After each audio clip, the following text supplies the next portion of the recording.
Welcome, नमस्ते and सत श्री अकाल व्यूअर्स। आई मैं विश्वनाथ और आप लोग देख रहे हैं मेरा और आपका यूट्यूब चैनल। और आज हमारे साथ बहुत ही खूबसूरत सी गेस्ट मौजूद है इंडिया से, जो कि किसी भी तारुफ की मोहताज नहीं। बहुत ज्यादा रिक्वेस्ट पे मैंने इनको लास्ट टाइम भी बुलाया था और इस दफा भी। वेलकम टू माय चैनल यना जी, आपने टाइम निकाला मेरे और मेरे ऑडियंस के लिए। Thank you so much, Mehvish. It's a pleasure to be on your channel. Thank you so much. अच्छा यना जी, एक बहुत ही बड़ी अपडेट है। अपडेट तो एक दिन पुरानी हो चुकी है, लेकिन हमारे टाइम की वजह से हम उसको आज डिस्कस करने जा रहे हैं। टर्की की जानिब से उन्होंने यूएनएचआरसी में एक जो है कश्मीर का मुद्दा पाकिस्तान की जानिब से रखा, जबकि अभी रिसेंटली हमने देखा कि अर्थक्वेक आया, किस तरीके से जो है दोस्ती स्कीम्स चलाई और हिंदुस्तान ने किस तरीके से जो है अपनी आर्मी तक भेजी, अपनी जो है ना तमाम फोर्सेस को इंक्लूड करके उनको सपोर्ट किया। मगर अब जब बात आई हिंदुस्तान के साथ खड़े होने की, तो तुर्की ने कोई खासा पॉजिटिव रिस्पॉन्ड नहीं किया, बल्कि पाकिस्तान के साथ दोस्ती का इजहार किया और यूएनएचआरसी में कश्मीर का इशू इस तरीके से रखा। जिस पे सबसे इम्पॉर्टेंट चीज ये है कि उनकी जानिब से ये एक्ट होने के बाद भी जयशंकर जी ने बहुत पॉजिटिव जवाब दिया, जो कि ये था कि हमने किसी लालच में तुर्की की मदद नहीं की, बल्कि हमने तुर्की की मदद इंसानियत के नाते की है, और वो इंसानियत हम कहीं भी निभाएंगे, चाहे वो कोई ही मुल्क क्यों ना हो। क्या सोच रही हैं आप इस बारे में, और क्या आपके रिव्यूज हैं कि क्या इंडिया का रिस्पॉन्स किस डायरेक्शन में जा रहा है और क्या इमेज पोर्ट्रे कर रहा है पूरी दुनिया में? देखिए, पहले तो इंडिया का इमेज एक तरफ रखिए, पहले ये सोचिए कि टर्की का इमेज क्या होता जा रहा है पूरी दुनिया। और एर्डोगन इसको सपोर्ट करता है, उसको नहीं सपोर्ट करता, पाकिस्तान को सपोर्ट करता है। पहली बात तो ये है कि एर्डोगन खुद अपने लोगों को सपोर्ट नहीं करता, ठीक है ना। अब आप देखिए कि जब टर्की में, चलिए मैं एक अजीब इत्तेफाक वाली बात आपको बताती हूँ।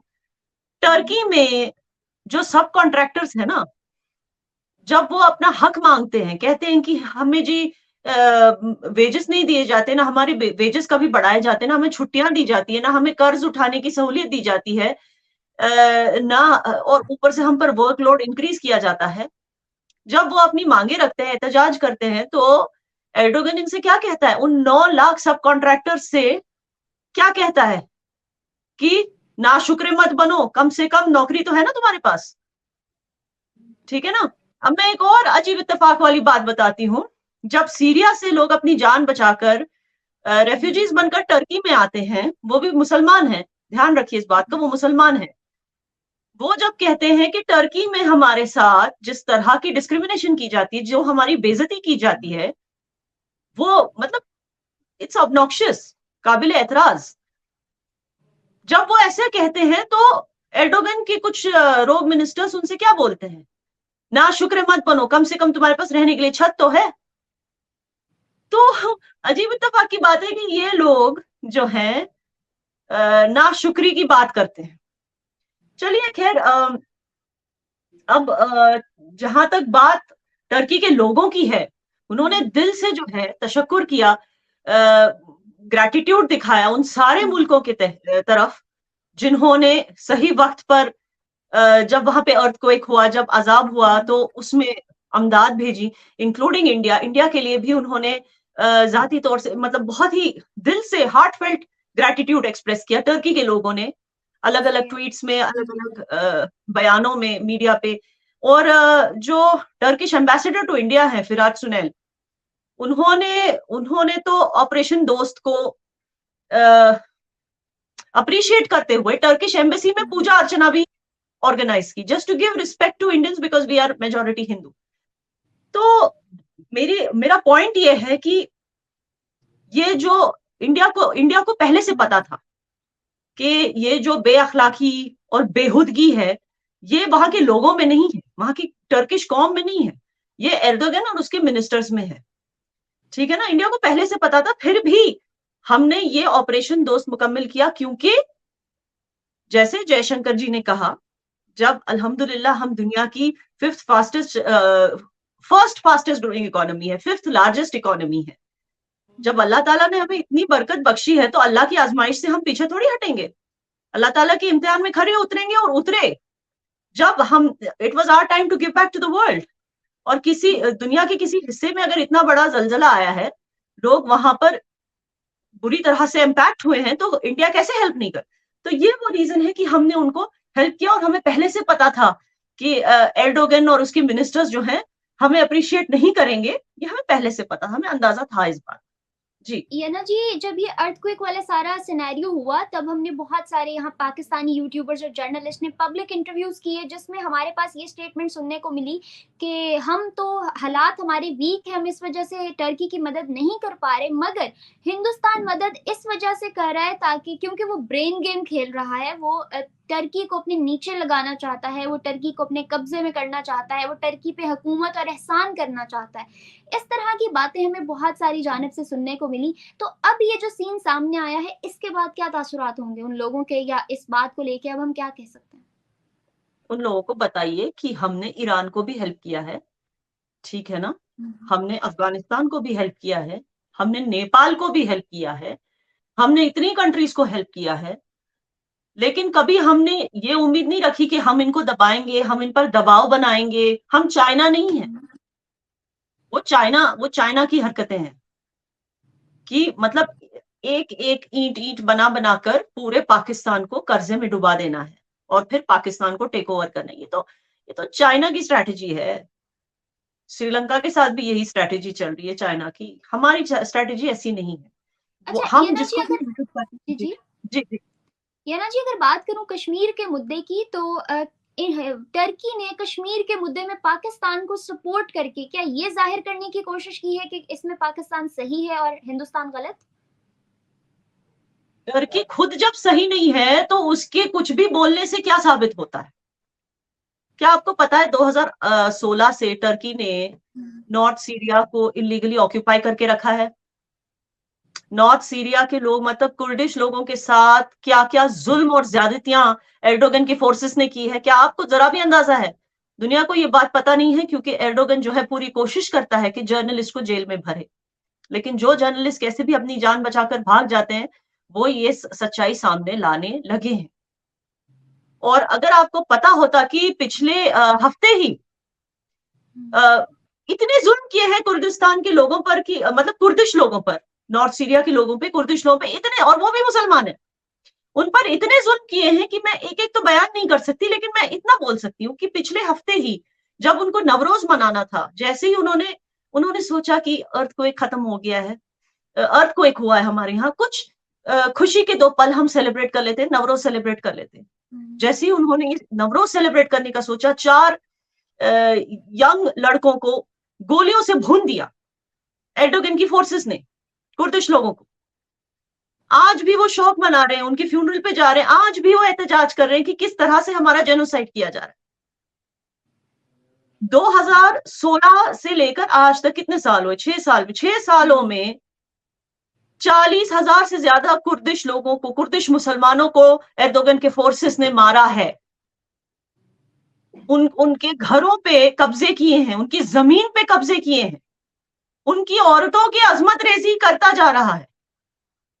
एर्दोगन की ये जो तहक्कुम पसंद हुकूमत है वो इस तरह से कुर्दिश मुसलमानों पे जुल्म करता जा रहा है, और ये बात करते हैं कश्मीर की आजादी की। ये किस तरह की हिपोक्रेसी है? ये ना कोई जी, भी गैरतमंद, मेरी बात सुनिए, कोई भी गैरतमंद मुसलमान, कश्मीरी मुसलमान, उसको शर्म आएगी एर्दोगन का सपोर्ट एक्सेप्ट करने में, क्योंकि उसने जिस तरह के जुल्म किए। चलिए ठीक है, कुर्दिश लोगों को शायद वो अपना नहीं मानता होगा, ठीक है ना, तभी वो उसको सिर्फ उनकी लैंड में इंटरेस्ट है, ठीक है। अब बात करते हैं टर्किश अवाम की। क्या आपको पता है कि टर्किश अवाम हर जगह एहतजाज कर रही है दुनिया भर में, जहां जहां टर्किश कम्युनिटी एक मेजोरिटी में है, लार्ज मेजोरिटी में। अब पिछले महीने यहां पर हुई थी, कुछ हफ्ते पहले ज्यूरिक में उन्होंने एहतजाज किया था। वो हर जगह कहते फिर रहे हैं, पूरी दुनिया को ये सच्चाई बताने की कोशिश कर रहे हैं टर्किश लोग एहतजाज करके कि एर्डोगन और उसकी गवर्नमेंट ने किस गैर जिम्मेदारी तरीके से, गैर जिम्मेदार तरीके से इस अर्थक्वेक डिजास्टर को मिसमैनेज किया है। मैं आपको बता दूं, आप हैरान हो जाएंगे सुन के। वो कहते हैं कि पहले 2 दिन, अर्थक्वेक होने के 2 दिन तक कोई अमदाद नहीं आई स्टेट की तरफ से लोगों के लिए।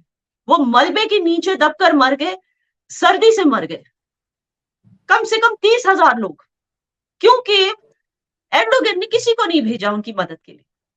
2 दिन के बाद मदद आना शुरू हुई। अच्छा, जो विंटर टेंट्स भेजे गए ह्यूमैनिटेरियन एड में अलग अलग कंट्री से, आई थिंक इंडिया से भी आए थे विंटर टेंट्स उनके लिए, वो उनको मिले ही नहीं। 2.3 मिलियन यूरोज में किसी प्राइवेट कंपनी को बेच दिए गए। और यहां तक कि वो ये भी कह रहे हैं, टर्किश टर्किश लोग कह रहे हैं, टर्किश कौम, टर्किश मुसलमान कह रहे हैं कि जो ये अर्थक्वेक आया उसका भी जिम्मेदार एर्डोगन ही है, क्योंकि टर्की जो है पहले से ही एक अर्थक्वेक जोन में आता है। कई साइंटिस्ट के मशवरे को इग्नोर करके, नजरअंदाज करके, एर्डोगन ने फिर भी ये जानते हुए कि भी वो अर्थक्वेक जोन में आता है, कंस्ट्रक्शन पॉलिसी को बढ़ावा दिया, जिसमें मॉल्स बनते गए, मॉल्स बनते गए, और जो एस्केप रूट्स हैं उनको बंद कर दिए गए, बिल्डिंग्स बनती गई, और वो भी कौन से पैसे से? जो पैसे टर्किश लोगों से बरामद किए गए अर्थक्वेक टैक्स बोलकर, उन पैसों से उनकी जमीनों पर इतनी कंस्ट्रक्शन की गई कि वो और भी ज्यादा अर्थक्वेक प्रोन हो गया। और ये सब उसने किया पैसों की लालच में, पावर की लालच में। एर्डोगन ने उसने उसका वो आप सोच रही होंगी कि इतने सालों से एर्डोगन कैसे पावर में है? क्या आपको पता है वो क्यों पावर में है, डिस्पाइट द फैक्ट कि लोग उसके खिलाफ रोज एहतजाज करते? क्योंकि उसने लोगों को इस कदर गुमराह किया। पहले जब वो प्राइम मिनिस्टर बना, लोगों को लगा कि हमारे लिए ठीक है, क्योंकि इसने करेंसी की वैल्यू बढ़ाई, इन्फ्लेशन से कुछ टाइम के लिए टर्की को निकाला था स्टार्ट में। जैसे वो प्राइम मिनिस्टर बना, उसने सारे जो प्राइम मिनिस्टर की पावर्स हैं वो शिफ्ट कर, उसने कॉन्स्टिट्यूशन कुछ अमेंडमेंट करके शिफ्ट कर दिए सारे पावर्स प्रेसिडेंट पोस्ट को। फिर वो खुद बन गया प्रेसिडेंट, उसने अपने आप को प्रेसिडेंट बना दिया। अब जो है प्राइम मिनिस्टर जो भी बने, पावर सारा एर्डोगन के ही हाथ में रहेगा हमेशा। और वो इस तरह की हरकतें कर करके टर्किश लोगों को पूरी तरह से खत्म कर रहा है। आज इन्फ्लेशन टर्की का यूरोप में सबसे ज्यादा है। इस कदर बढ़ चुका है कि लोगों के पास खाने पीने के लिए पैसे नहीं है, ऊपर से ये जलजला। आप सोचिए, जिस इंसान के लोग उसके साथ नहीं खड़े हैं, क्या उसकी सपोर्ट की कश्मीरी मुसलमान को जरूरत है? कोई भी गैरतमंद कश्मीरी मुसलमान उसके चाहेगा कि एर्डोगन जैसा इंसान उसके लिए बात करे। तो वो पाकिस्तान को सपोर्ट करता है या नहीं करता, इससे हमें कोई फर्क नहीं पड़ता। हमें तो ये लगता है कि जिसको भी एर्डोगन सपोर्ट करता है वो शायद उसके जितना ही बेहुदा और बेअखलाकी इंसान होगा। जी येना जी, अगर पाकिस्तान की बात करूं तो पाकिस्तान टर्की को हमेशा से अपना दोस्त मानता आया है। ये जो तमाम हरकत आपने बताई, ये ऑब्वियसली बहुत से मीडिया चैनल्स और जो है मीडिया के जर्नलिस्ट से छुपी हुई नहीं है, मगर हमेशा पाकिस्तान कश्मीर, हिंदुस्तान के कश्मीर से इख्तलाफ इस बात पे करता आया है कि वहाँ जुल्म होता है, वहाँ ज्यादतियाँ होती हैं, वहाँ जो है ना मुसलमानों को सही तरीके से रहने नहीं दिया जाता, उनके हकूक व फराइज पूरे नहीं होते। तो जब हिंदुस्तान से इख्तलाफ मुसलमानों के हक के लिए था, तो फिर तुर्की के साथ दोस्ती किस नाम की? वहां भी तो यही सब हो रहा है, वहां वहां तो बल्कि हिंदुस्तान में तो नहीं हो रहा, वहां तो हो रहा है। मैं वही कह रही हूँ, पाकिस्तान दोस्ती किस बलबूते पे करता है, किस बेसिस पे, किस फाउंडेशन पे किसी से दोस्ती करता है, किसी मुल्क से? मैं नहीं समझ पा रही हूँ कि हर बार रोग नेशंस के साथ दोस्ती, चाहे वो चाइना हो जो उइगुर मुसलमानों पे जुल्म कर रहा है, चाहे वो टर्की हो जो कुर्दिश मुसलमानों पे जुल्म कर रहा है, ऐसे ही मुल्कों के साथ जाके दोस्ती करना, चाहे वो चाइना हो या टर्की, दोनों को बगैर पाकिस्तान के और कोई एलाइज ही नहीं है, कोई उनको सपोर्ट करता ही नहीं है। आप देखिए इंडिया में इतना, मतलब हमारी गवर्नमेंट को इतना अप्रूवल मिला है, 78% अप्रूवल रेटिंग है हमारी, ठीक है ना? दुनिया की ऑलमोस्ट हर कंट्री की, पाकिस्तान के बगैर, इवन टर्की के साथ भी अच्छे रिलेशंस हैं, despite all these things, despite the fact कि वो बार बार कश्मीर का मुद्दा उठाते हैं, उसके बाद भी हमारे अच्छे रिलेशंस हैं, हमारे इतने एलाइज हैं। लेकिन पाकिस्तान की कौन एलाइज हैं? अगर आप देखो, कोई भी पाकिस्तान को ट्रस्ट नहीं करती, कोई भी मुल्क पाकिस्तान को ट्रस्ट नहीं करता डिप्लोमेटिकली। अगर आप देखें तो यू कैन अंडरस्टैंड, उसी से समझ में आता है कि पाकिस्तान क्यों इस तरह के मुल्कों के साथ दोस्ती करने में यकीन रखता है, जिसके कोई और एलाइज नहीं है। मेरा मेरा सवाल भी यही था कि पाकिस्तान, जैसे आपने कहा चाइना का जिक्र किया, चाइना और टर्की को तो दोस्त मानता है, जबकि जुल्म तो वहां भी मुसलमानों पे हो रहा है, उनको दोस्त मानता है, तो फिर हिंदुस्तान के साथ इख्तिलाफ किस नाम का? वहां के कश्मीर को लेके मुद्दा क्यों बनाया हुआ है?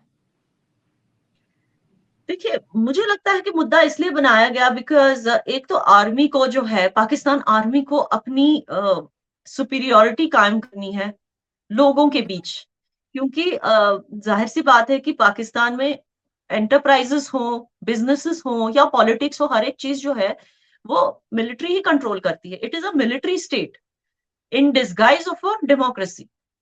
तो जाहिर सी बात है कि वो अपनी सुपीरियोरिटी कैसे दिखाएंगे. वो अपनी सुपीरियोरिटी ऐसे लोगों के सामने वो यही कहेंगे ना कि भाई हम सबसे इंपॉर्टेंट हैं आपके लिए, क्योंकि हमारा मुद्दा आपके लिए सबसे इंपॉर्टेंट है और हमारा मुद्दा है कश्मीर. क्योंकि आर्मी का और मुद्दा क्या, क्योंकि लोग कहेंगे ना कि आर्मी की इतनी दखल अंदाजी हम क्यों सह रहे हैं. फिर अगर उन्होंने कश्मीर का मुद्दा नहीं उठाया तो पाकिस्तान की आवाम पूछने लगेगी कि भाई आर्मी की हम इतनी दखल अंदाजी हर एक चीज में, चाहे वो इकोनॉमिक सेक्टर में हो या पॉलिटिकल सेक्टर में, हम सहते क्यों जा रहे हैं. फिर लोगों में वो आर्मी के लोग आर्मी की मुखालफत करने लगेंगे. मेरे ख्याल से ये एक मुद्दा है. दूसरा मुद्दा ये है कि बांग्लादेश एक वो है ना बोन ऑफ कंटेंशन, क्योंकि हमने बांग्लादेश को फ्रीडम दिलाया तो उस चीज का बदला अभी तक पूरा नहीं हुआ पाकिस्तान की तरफ से, वो बोन ऑफ कंटेंशन है. और दूसरा शायद इसलिए कि हम बॉर्डर पे आते, हम हमसाए हैं, नेबरिंग कंट्रीज हैं. जाहिर सी बात है उनकी पहुंच चाइना के उइगुर्स तक नहीं है या उनकी पहुंच टर्की तक नहीं है. तो जाहिर सी बात है कि, और दूसरी चीज, हर एक चीज में इस्लाम को लाना. ठीक है ना, टर्की अगर जुल्म करता है तो वो ठीक है क्योंकि वो मुस्लिम कंट्री है, लेकिन इंडिया मुस्लिम कंट्री नहीं है तो वो जुल्म ठीक नहीं है. दूसरा, चाइना के साथ ठीक है भाई, हमारी कंट्री में कोई और इन्वेस्ट करने के लिए तैयार ही नहीं है. फॉरेन इनकम अगर कहीं से आ रही है, अगर हमारे इंफ्रास्ट्रक्चर अगर बन रहा है, हमें तो आई एम सॉरी, हमें तो वो काबिलियत है नहीं कि हम हमारी कंट्री में खुद इंफ्रास्ट्रक्चर खड़ा करें. अब कोई अगर है जिसको यकीन है, हम पर भरोसा है, वो हमारी कंट्री में इंफ्रास्ट्रक्चर खड़ा करने के लिए रेडी है, तो वो चाइना है. सो दैट्स द रीजन कि एक के साथ दोस्ती इसलिए है क्योंकि वो हम मजहब है, दूसरे के साथ दोस्ती इसलिए क्योंकि वो हमारी कंट्री में पैसा पंप कर रही है, और कोई रीजन नहीं है. बाकी कंट्रीज तो इनको इनको दोस्त बनाने के लिए रेडी नहीं है. जी. अच्छा ये ना जी, ये जो अभी टर्की वाला मुद्दा सारा हुआ, इसके ऊपर जयशंकर जी की तरफ से तो जवाब आ गया, मगर पीएम मोदी की अगर बात करूं तो बहुत ज्यादा पेट्रोटिक हैं वो, बहुत ही ज्यादा अपने मुल्क को लेके हमेशा प्रोटेक्शन और इस तरह मतलब बड़े कॉन्शियस रहते हैं अपने कंट्री को लेके, मगर अभी तक उनकी तरफ से कोई ऐसा खासा जवाब या कोई चीज हमें सुनने को नहीं मिली है जिसके अंदर वो टर्की को कुछ बोल रहे हो या अपने लोगों को कुछ बोल रहे हो या कोई भी ऐसी बात शो कर रहे हो. क्या वजह है? Because Turkey is not important to us, simple. It's not important ना वो हमारे साथ कोई बॉर्डर शेयर करता है. अच्छा, आप म्यूचुअल ट्रेड की बात करें तो ठीक है, 10 बिलियन 10.6 बिलियन का ट्रेड होता है हमारे बीच, लेकिन उसमें से मुनाफा इंडिया को कितना होता है? हार्डली 216 मिलियन कुछ हमारा मुनाफा होता है. मतलब 216 मिलियन का एफडीआई इक्विटी इनफ्लो होता है हमको टर्की के through. It's not a big deal. It's really not a big deal. तो एक तो वो, दूसरा क्या है हमारे बीच, क्या कॉमन है कि बस वहां से कुछ हिस्ट्री में कुछ इन्वेडर्स वहां से आए थे हमारी कंट्री में, उन्होंने हमारी कंट्री को इन्वेड किया था, मुगल्स ने आके वहां उनके यहाँ से. एक तो वो है. दूसरा ये है कि उनकी और हमारी लैंग्वेज में कुछ 9,000 वर्ड्स कॉमन है. बाकी हमारा और उनका क्या लेना देना. They are not important to us in any way. In fact मैं आपको बता दूं कि एर्डोगन को, sorry are you there? I think आपके यहाँ लाइट चली गई.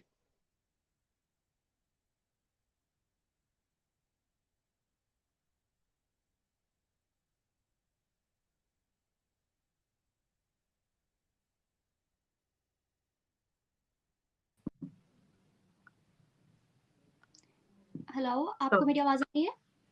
मुझे आपकी येना आवाज आ जी, रही है, अब येना जी, आई एम सो सॉरी, असल में ना हमारी अचानक से लाइट चली गई और यूपीएस बंद हो गया मैंने पीछे से, आई डोंट नो क्या इशू हुआ है, I am so sorry for that. देखा, कोई बात नहीं, नो प्रॉब्लम. यूर ओके ना? या आप ठीक ओके हो? जी, बोले, मैंने मोबाइल डेटा ऑन किया है, बोले. आपका मैं सवाल ही भूल गई एक्चुअली. सवाल क्या था? मैं आपका सवाल भूल गई. अच्छा जी, येना जी, मेरा सवाल ये था कि पीएम मोदी जी बहुत ज्यादा पेट्रोटिक हैं, जयशंकर जी की तरफ से तो जवाब आया मगर अभी तक उनकी तरफ से कोई जी ऐसा जी. जवाब नहीं आया जो टर्की वो को जवाब, मुंह हाँ, तोड़ के जवाब दे सकता है. जैसे मैंने कहा वो इसलिए क्योंकि टर्की हमारे लिए इम्पोर्टेंट नहीं है, मगर टर्की को केयरफुल रहना पड़ेगा, संभल के, क्योंकि इंडिया के साथ इस स्टेज पे दुश्मनी करना आई डोंट रेकमेंड इट. क्योंकि आप देखिए, मैं कुछ ज्यादा नहीं बोलना चाहती, लेकिन क्या होता है कि जब भी को जब भी कोई कंट्री इंडिया के साथ दुश्मनी करती है, तो उस कंट्री में सडनली इंसर्जेंसी बढ़ जाती है। नसीब की बात है, तकदीर की बात है। आप देखिए बलूचिस्तान में क्या हो रहा है, कितनी इंसर्जेंसी बढ़ गई है पाकिस्तान में बलूचियों की वजह से।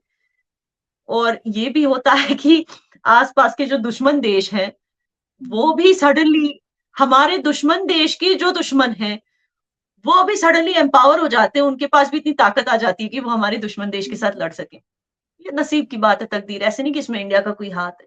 तो मैं ये कह रही थी कि अगर अगर एर्डोगन ने इस तरह की दुश्मनी मोड़ ली इंडिया से, और फिर वही तकदीर उनकी भी बन जाए कि कुर्दिश जो लोग हैं ऑलरेडी वो इतने परेशान हैं, अब सडनली कुर्दिश लोग अगर एम्पावर हो गए, उनके पास बंदूकें आ गई, उनके पास, वो तकदीर की बात है। मैं नहीं कह रही इसमें इंडिया का हाथ है, बट अगर हो गया तो फिर टर्की की भी वही हालत हो जाएगी। ऑलरेडी वो इन्फ्लेशन के अंडर है, दूसरी ऑलरेडी वहां पे जलजला हो चुका है, ऑलरेडी वो बर्बाद हो रहा है, ठीक है ना। अ, उसके ऊपर अगर इंसर्जेंसी बढ़ गई कुर्दिश लोगों की तरफ से, सडनली कुर्दिश लोगों के पास गन्स आ गए, हथियार आ गए, पैसे आ गए, एम्पावरमेंट आ गया, वो लड़ने लग गए प्रॉपर तरीके से, जैसे बलूचिस्तान पाकिस्तान से लड़ रहे हैं, फिर उनके लिए अच्छा नहीं होगा। ये मैं यही कह रही हूँ, इससे क्या है, टर्की और बर्बाद हो जाएगा और ऐसा ही एक है ये। ऐसे मोड पे आ जाएगा कि ना वो सिर्फ टूट जाएगा बल्कि आइसोलेट भी हो जाएगा दुनिया से। ये तकदीर होती है हर उस कंट्री की जो इंडिया के साथ दुश्मनी लेती है। तो मैं बस बता रही हूँ कि ऐसी तकदीर वो क्यों अपनी तरफ इनवाइट कर रहे हैं। जी ये ना जी, अगर मैं बात करूं करंट सिनेरियोज की, तो India literally has that power कि कोई भी मुल्क उसके साथ बिगाड़ना नहीं चाहता। पूरी दुनिया में उनके फॉरेन रिलेशंस बहुत अच्छे हैं और हर मुल्क उनके साथ बना के रखना चाहता है, इन्वेस्टमेंट करना चाहता है, बिजनेस करना चाहता है, ट्रेड।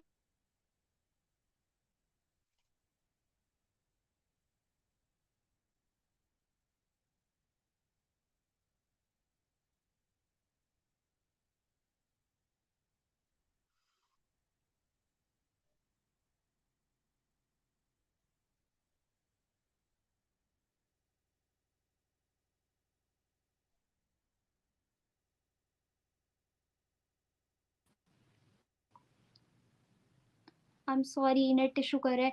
मैं आपको नो ये कह प्रॉब्लम। रही थी कि आपको मेरी आप आवाज यहाँ आ रही है? तक आप यहाँ तक एडिट कर देना फिर उसको, ठीक है, जहां मैं से कर आप कर। दूंगी। मैं आपको ये बता रही थी कि पूरी दुनिया जो है इस वक्त इंडिया के साथ अच्छे ताल्लुकात चाहती है, ट्रेड करना चाहती है, हर तरह से अच्छा बॉन्ड बनाना चाहती है। ऐसे में टर्की ने अब जो हरकत की, या पाकिस्तान जो हरकतें करता आ रहा है, मुझे लगता है कि यही दो तीन ममालिक हैं जो इस तरह के सिनेरियोज कर रहे हैं। तो क्या फ्यूचर दिख रहा है आपको? इवन यूएसए तक ने जो है ना घुटने टेकने के करीब आ गया कि उसने भी हिंदुस्तान के साथ हाथ मिला लिया कि अब हमें आगे बढ़ना है तो उनके साथ मिलकर।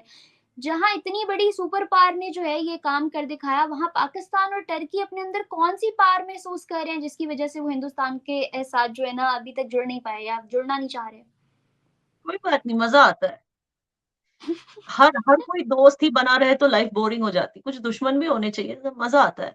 अब देखिए हमारी डेमोक्रेसी में क्या हो रहा है, हर को मतलब मोदी जी को भी मैच ही नहीं कर पा रहा है। अब बोरिंग सी होती जा रही है डेमो। अब वोट भी किसको दें, अगर ना किसी को, अगर जिसको अगर मोदी जी से प्रॉब्लम भी है, वो किसको वोट दे, क्योंकि मोदी जी जितना काम कोई नहीं कर पा रहा है उनकी गवर्नमेंट। तो यही चीज बाहर भी हो रही है। अब हर एक देश हमारा दोस्त ही बन जाए, फिर मजा कहाँ से आएगा। थोड़ा ड्रामा होना चाहिए ना लाइफ में, तो होने दो उनको, उनको मतलब दुश्मनी अब आप रखनी। अब आप लोग कुछ मुल्क ऐसे इकट्ठे कर रहे हैं जो ड्रामा के लिए, मिर्च मसाले के लिए, पॉलिटिक्स के लिए आप लोगों के साथ जुड़े रहे हैं, बाकी हम कोई नहीं इकट्ठा मुद्दा कर नहीं रहे है। हैं, हम नहीं इकट्ठा कर रहे हैं। We are open to friendship with everyone, इसीलिए हमने ऑपरेशन दोस्त मुकम्मल किया, जैसे आपको। इनफैक्ट जब फ्लड्स आए थे पाकिस्तान में, थोड़ा सोच विचार करने के बाद हम पाकिस्तान को भी हेल्प करने के लिए रेडी हो गए थे। वो तो पाकिस्तान पीछे हट गया, कहा कि हमें इंडिया से हेल्प चाहिए ही नहीं। अब सोचो, बेगर्स कांट बी चूजर्स, इस फ्रेज को ही उल्टा कर दिया पाकिस्तान ने। तो ये हम ना जी हमेशा ये दोस्ती ना का। जी पाकिस्तान में जो भी इमदाद फ्लड्स के वक्त आई थी, वो आपने टर्की के सिनेरियोज में देख लिया कि उसी तरह वो हमने बचा के रखी है सबकी इमदाद, कि उनको जब मुश्किल आएगी तो हम वापस भेजेंगे उनको। उनकी जरूरत में हमने उनके लिए बचा के रखी। हमने इकट्ठी ही इस वजह से की थी, हमने अपने लोगों के लिए तो इकट्ठी ही नहीं की थी। Very kind of you. मगर सचमुच हम कभी किसी कंट्री का बुरा नहीं चाहते और हर कंट्री के साथ दोस्ती बन के रहना चाहते हैं। लेकिन अगर उनको प्रॉब्लम है हमसे, तो अब हम क्यों अपना टाइम वेस्ट करें ये समझने के लिए कि उनको हमसे क्या प्रॉब्लम। जिनको प्रॉब्लम है वही इस चीज को जस्टिफाई करें कि भाई आपको प्रॉब्लम क्यों है। जी याना जी, अभी करंटली जो टर्की ने हरकत की, in future what do you think, अगर कोई अल्लाह ना करे दोबारा ऐसा सिनेरियो किसी भी मुल्क के साथ या तुर्की के साथ ही दोबारा होता है, तो क्या हिंदुस्तान खड़ा होगा अपने इन्हीं अल्फाज के ऊपर कि हमने इंसानियत के नाते किया, या एक ग्रज आ जाएगा और इस चीज को लेके दोबारा नहीं खड़ा हुआ जाएगा? नहीं, बिल्कुल नहीं। हिंदुस्तान ने कभी इस तरह की ग्रजेस नहीं रखी when it comes to humanitarian work. India has always been on the forefront and it will always be on the forefront, क्योंकि ये हमारी ट्रेडिशन है और हम अपनी ट्रेडिशन के खिलाफ नहीं जाते। जी ठीक है, और अगर ट्रेडिशन की बात की जाए तो बहुत सारे जर्नलिस्ट पाकिस्तान के ये कहते हैं कि इंडियन के कल्चर के अंदर है गद्दारी, इंडिया के खून के अंदर है जो है मुसलमानों के साथ अच्छा सलूक ना करना, वहाँ पे बहुत ज़्यादा जो है फोबिया है हिंदुइज्म का, और इस तरह की चीज़ें बहुत ज़्यादा हमें देखने और सुनने को मिलती हैं। आपको भी सोशल मीडिया पे ऑपोजिशन की जानिब से ये तमाम बातें जो हैं पॉलिटिकल स्टेटमेंट्स देखने और सुनने को मिलती होंगी, स्पेशली अबाउट कश्मीर। तो इन तमाम चीजों का क्या हिंदुस्तान कभी जवाब दे पाएगा, या देगा, या बॉदर नहीं करेगा? Hindustan is too busy for all this. And मैं सच बताऊं तो जिन मुसलमानों को प्रॉब्लम्स नहीं चाहिए अपनी कंट्री में, they are also too busy. इस वक्त हमारे यहाँ जो मुसलमान है ना, वो बहुत बिजी हैं, तरावी पढ़ रहे हैं दरगाह हजरत बल में की। आप इमेजेस देखिए जाकर, आप मेरे ही चैनल पे चले जाइए therealkashmir.com, ठीक है ना, हम्म। आप वहां पे लाइव स्ट्रीमिंग देख सकती हैं, लाइव टीवी पर किस तरह से वहां पे तरावी चल रही है, किस तरह से दरगाह हजरत बल में लोग खुलकर नमाजें पढ़ रहे हैं। इफ्तियारी पार्टीज कहाँ कहाँ चल रही वो भी आपको पता चलेगा therealkashmir.com पे।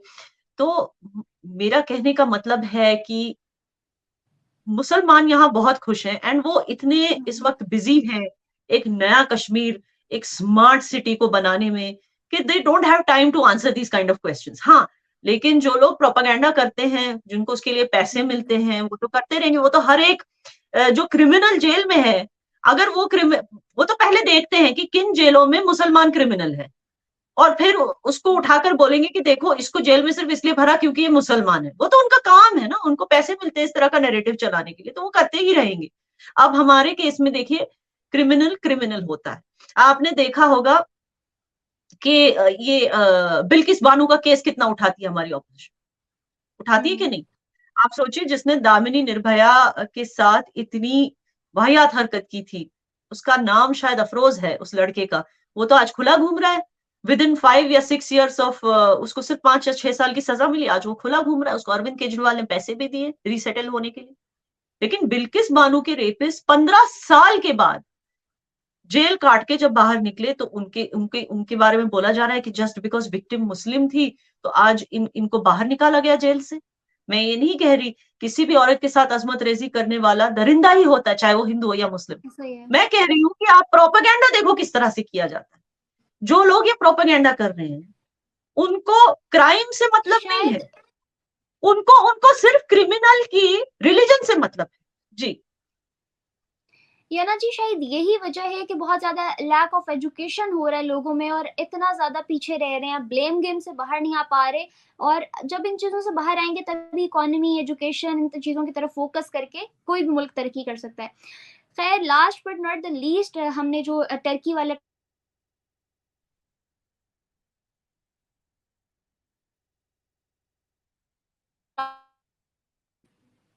मुझे बस लास्ट चीज ये बता दी चले कि उन तमाम सिनेरियोज के बाद अब अगला स्टेप हिंदुस्तान का क्या होने वाला है। कोई भी किस चीज को मुल्क लेकर? अगर गद्दारी, कोई भी मुल्क अगर गद्दारी करता है, आप लोगों के पॉजिटिविटी का नेगेटिविटी के साथ जवाब देता है, तो हिंदुस्तान का क्या रिस्पॉन्ड होगा? हिंदुस्तान का यही रिस्पॉन्स होगा कि तुम्हारी नेगेटिविटी के कर्म तुम खुद भुगतोगे, because we believe in karma. Hmm. Okay, and hmm. हम अपनी अच्छाई के कर्म खुद भुगतेंगे। ऐसा ही है। Thank you so much Yana ji for your time, और आपने अपना प्रेशियस टाइम निकाला मेरा, मेरी ऑडियंस के लिए। I know, I am so sorry, मेरा थोड़ा लाइट का इशू हो गया यहाँ पे एज यू नो पाकिस्तान, जिसकी वजह से जो है मुझे इंटरनेट इशू वो करना पड़ रहा है, और हम इसको यहाँ पे करते हैं wind up. Thank you so much viewers for watching. आप मेरे ऑडियंस को कुछ कहना चाहेंगी? जी, कि महविश देखो इतनी खूबसूरत लड़की है, लाइक, अंधेरे में भी इतनी खूबसूरत लगती है, तो प्लीज इसकी वीडियोस और देखा करें, इसको सब्सक्राइब करें। ये लड़की और शी इज ऑल्सो, येना जी का यूट्यूब चैनल है, यना जी का यूट्यूब चैनल है जिसपे बहुत अच्छा काम कर रही है, मैंने भी इनको फर्स्ट टाइम वहां ही देखा था। आप इंट्रोड्यूस करवाइएगा, अभी आप नाम बता रही थी। किसको? अभी आप अपने चैनल का नाम ले रही थी ना? It's just Yana Mir official, that's just Yana Mir, not even official. N channel का नाम भी यना याना मीर मीर है। यनामीर का जो चैनल है उसपे बहुत ही ज्यादा, और आपको रियल कश्मीर, स्पेशली अगर मुझे कोई पाकिस्तान से देख रहा है तो उन लोगों को जो कश्मीर के बारे में नहीं पता, वो यना के चैनल पे जरूर पता चल जाएगा कि यार what is real Jammu and Kashmir. जो आप माइंड में एक डिप्लोमेटिक सा इमेज है ना, वो बहुत हद तक क्लियर हो जाएगा। Fine, thank you so much. Thank you so much guys for watching. और अब हम एंड करने जा रहे थे तो लाइट भी आ गई है। Thank you so much Yana ji for your time, और व्यूअर्स मिलते हैं फर्दर वीडियोस में। मुझे और मेरे गेस्ट को दें इजाजत, तब तक के लिए अल्लाह हाफिज।